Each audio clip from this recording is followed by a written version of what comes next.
नमस्कार दोस्तों, आप सभी का हिंदुस्तान सीबी न्यूज पर स्वागत है और हम बात करते हैं इस वक्त की बड़ी खबर की। तो आप मेरे साथ बने रहिए हिंदुस्तान सीबी न्यूज पर और देखते रहिए आंखों देखा हाल। ताजनगरी आगरा के आगरा ग्वालियर रोड स्थित पीएस गार्डन में चल रही विश्व कल्याण मिशन ट्रस्ट की श्रीमद् भागवत कथा के अंतिम दिन शनिवार को बापू चिन्मयानंद ने भगवान कृष्ण एवं मित्र सुदामा के चरित्र का वर्णन किया। उन्होंने अपने आराध्य भगवान भोलेनाथ के निवास स्थान कैलाश मानसरोवर की मुक्ति के लिए भी लोगों से चीन निर्मित सामान के बहिष्कार का संकल्प दिलाया। श्रद्धालुओं से अपील की कि देश में निर्मित वस्तुओं का उपयोग करें। साथ ही साथ उन्होंने कहा, गरीब व दीनहीन सेवा अवश्य करें। नर सेवा ही नारायण सेवा है। इससे भगवान प्रसन्न होकर कृपा बरसाते हैं। प्रसंग में बताया कि विवाह के पश्चात भगवान श्री कृष्ण माता रुक्मिणी के साथ घर लौटे। पुत्र जन्म हुआ जिसका नाम प्रद्युम्न रखा। भगवान कृष्ण का दूसरा विवाह जामवंती से हुआ, तो तीसरा विवाह सत्यभामा से, तो चौथा विवाह कालिंदी से और पांचवा विवाह मितल्ला से हुआ। इनके 8 विवाह। बापू ने श्रोताओं को कथा में बताया कि जिस प्रकार भीमासुर आतंक मचाए हुए था, उसके भगवान ने देखिए किस प्रकार उसके आतंक का अंत किया और उनके द्वारा बंधक बनाई गई 16,000 राजकुमारियों को मुक्त कराया। उल्हानों से बचाने के लिए प्रभु ने सभी राजकुमारियों से विवाह कर पटरानी का भी स्थान दिया। इस मौके पर बापू चिन्मयानंद एवं विधायक और मौजूद सभी कर्मचारियों, पदाधिकारियों एवं भक्तगणों ने अपील की है कि चीन के सामान का बहिष्कार करें और स्वदेशी ही अपनाएं। अगर आपको हमारी खबरें पसंद आए तो आप हमारी खबरों को लाइक कीजिए, अधिक से अधिक शेयर कीजिए। वहीं खबरों में बने रहने के लिए सब्सक्राइब कीजिए हिंदुस्तान सीबी न्यूज और बने रहिए खबरों के साथ। तो देखिए क्या कुछ बोले पदाधिकारी। 7 दिनों में भागवत कथा के साथ साथ बहुत सारे सामाजिक कार्यों को किया गया, चाहे वो युवा शक्ति को संदेश हो, पर्यावरण की सुरक्षा हो, अथवा गौ माता बचाने के लिए लोगों को जागरूक करना हो। और आज जो महाराज जी ने विशेषकर कथा के समापन पर लोगों को संकल्प दिलाया मंच से कि हम चाइना के किसी भी सामान का उपयोग नहीं करेंगे, क्योंकि कैलाश मानसरोवर जो हमारा तीर्थ है वो चाइना में स्थित है। तो पहले तो उसको मुक्त हमें कराना है और फिर जो हमारे बॉर्डर पर तैनात जो सैनिक हैं, जिनको निरंतर चाइना किसी न किसी रूप में शिकार बना रहा है, ऐसे चाइना का विरोध करते हुए हम उसकी आर्थिक शक्ति को मजबूत नहीं करेंगे, हम उसके प्रत्येक सामान का विरोध करेंगे। आज महाराज जी ने पूरे पंडाल में हजारों की संख्या में लोगों को संकल्प दिलाया कि भागवत कथा सुनी हुई तभी सार्थक है जब हम चाइना के प्रत्येक सामान का विरोध करें। हमें चाइना से किसी भी प्रकार का कोई संबंध नहीं रखना है और बहुत जल्द चाइना को भी महाराज जी ने व्यासपीठ से आदेश दिया कि जो तिब्बत की धरा चाइना ने अपने कब्जे में कर रखी है वो जल्द से जल्द उसको मुक्त करे, ताकि कैलाश मानसरोवर जो हम सनातनियों का तीर्थ है वो हमें स्वतंत्रता पूर्वक हम वहाँ दर्शन कर सकें और बाबा के सानिध्य में पहुँच सकें। पूर्णाहुति होगी, विशाल भंडारे का भी आयोजन हमारे शाखा आगरा की पूरी टीम, श्री मुरारी लाल जी गोयल, विक्की लाल जी अग्रवाल, जिनके निर्देशन में ये पूरा का पूरा आयोजन इन 7 दिनों में चला। हमारे बगल में हमारे श्री विक्की लाल जी अग्रवाल, जिन्होंने आज से 2 महीने पूर्व जब भागवत कथा का शंखनाद हुआ तब से लेकर आज तक दिन रात मेहनत करके हमारे विक्की लाल जी ने इस आयोजन के लिए अपार मेहनत और पूरी निष्ठा के साथ कार्य किया। मैं सभी के लिए हृदय से प्रसन्नता व्यक्त करते हुए आभार धन्यवाद प्रदान करूंगा। और साथ ही साथ अंत में एक बार पुनः आगरा की संपूर्ण मीडिया का, जिन्होंने कलश यात्रा से लेकर पूरी कथा का लाइव टेलीकास्ट किया, जन जन तक, घर घर तक, लोगों तक भागवत कथा का संदेश, परम पूज्य गुरुदेव का संदेश पहुंचाया। और कथा से पूर्व भी मैं देख रहा हूं कई महीनों से मीडिया इस कथा को लेकर, प्रचार प्रसार को लेकर अपना सहयोग दे रही है। इसी प्रकार सहयोग देती रहे। मैं समस्त मीडिया बंधुओं का हृदय से विश्व कल्याण मिशन ट्रस्ट की ओर से आभार व्यक्त करूँगा। मेरे और मेरे क्षेत्र के निवासियों का बहुत बड़ा भाग्य रहा कि हमारे पूजनीय श्री मुरारी लाल गोयल जी इस कथा को यहाँ रोहता क्षेत्र पर लेकर आए। हम लोग उनको बहुत बहुत धन्यवाद देते हैं और बापूजी की कथा यहाँ लाए रोहता क्षेत्र में। हमारा ये मान लो हमारा रोहता क्षेत्र पूरा वृंदावन बरसाना और मथुरा बन गया हो।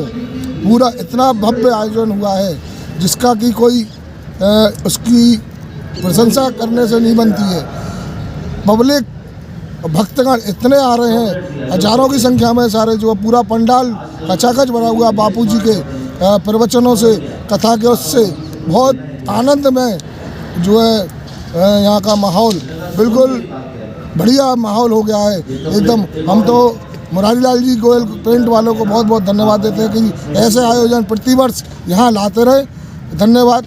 बहुत हमारे बापूजी कर रहे हैं विश्व कल्याण मिशन के तहत जो कथा हो रही है और हमें कुछ सीखने को मिलता है भागवत कथा से। हर व्यक्ति कुछ सीखे ऐसी मनोकामना हम करते हैं।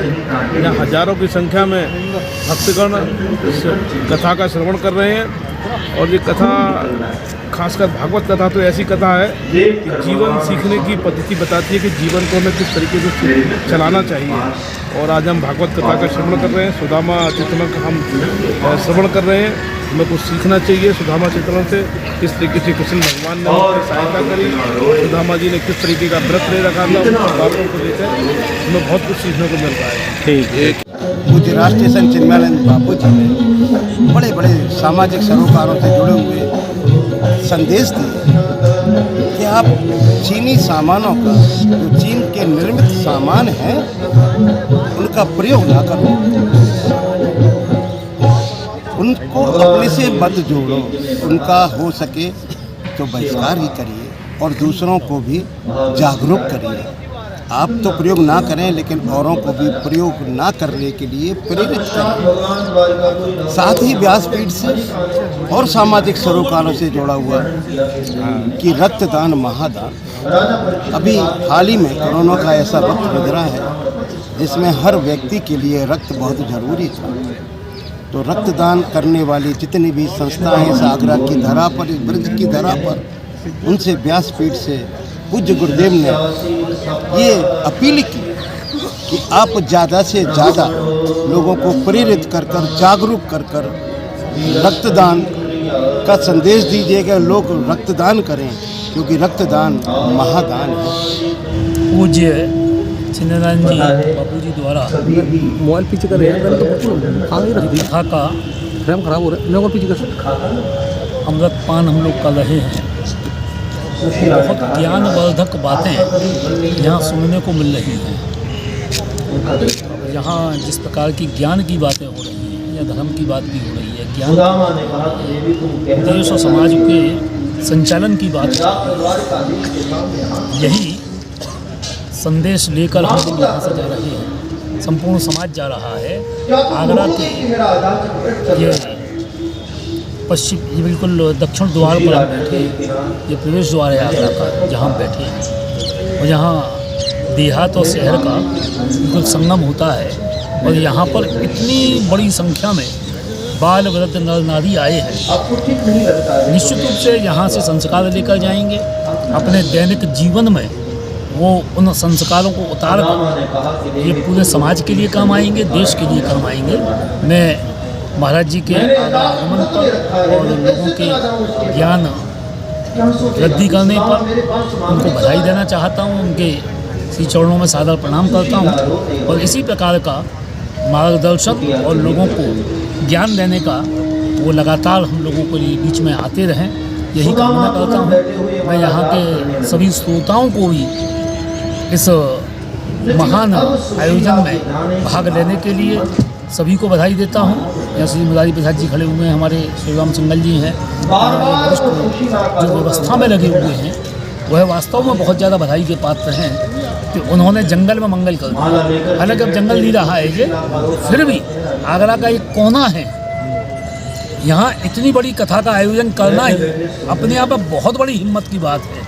और इतने बड़े राष्ट्रीय संत की कथा, और वो भी आगरा के एक बॉर्डर पर कथा का आयोजन करना ही अपने आप में बहुत बड़ी बात है।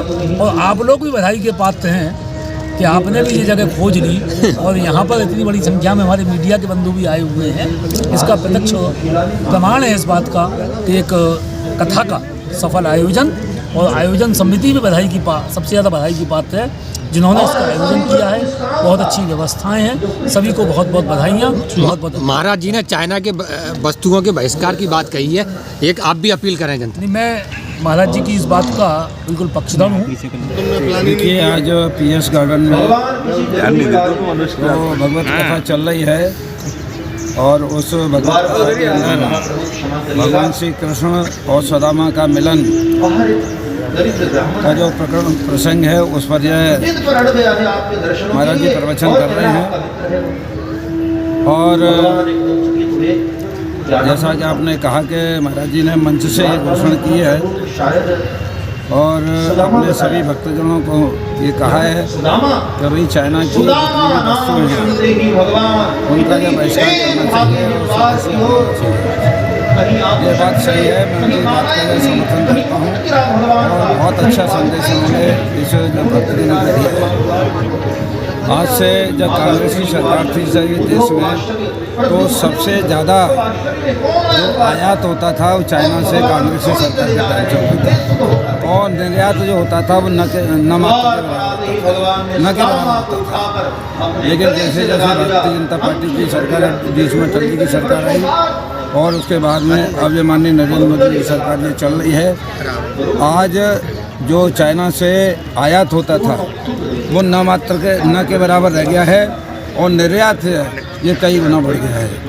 ये अपनी विदेश नीति की सफलता है, अपने जो केंद्र की सरकार है और उसी का नतीजा है कि आज जो चाइना सबसे पहले हमसे जो राजस्व कमाता था और हमको ही आंख दिखाता था, आज इसका उल्टा हो गया है।